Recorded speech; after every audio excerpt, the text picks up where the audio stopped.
Shouton Trending has finally tied the knot kune musikana wake akaisaka Hans officially becoming Mr. and Mrs. Trending. Welcome back to your channel. Please don't forget to like and subscribe.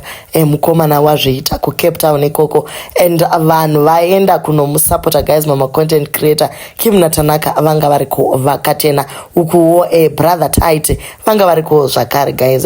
Masutu blue chino zvese zvanga zviri on point.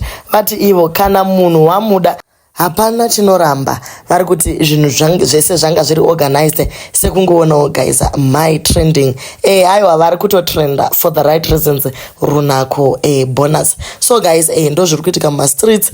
Vamwe vari kuti when the time is right the Lord will make it happen. Vamwe vasikana vachiedza zvachose kuzvikanda mumasocialites, vamwe vachiita zvekutopisa dzimba kuti vahwine varume, asi vamwe vasikana vanenge vakarova lolo nekuti munhu anenge achitori wako zvekutodaro.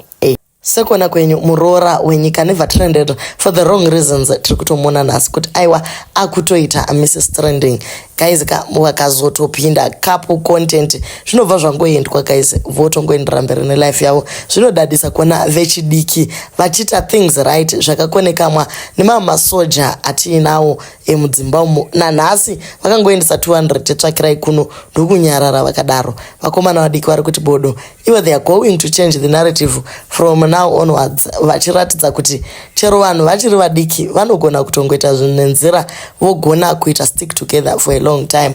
Guys titende nekumira kwaitawo vana taiti naKim and Tanaka vakaendawo kunosapota vamwe. Ndo zvatinoda mumastreets.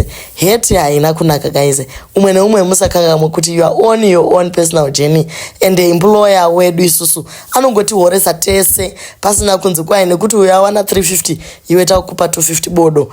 Saka zvekuzorwisana izvo unoshati zve zvichibva kupi as if munoshandira company ine limited resources. Guys, this is a big platform, it pays everyone.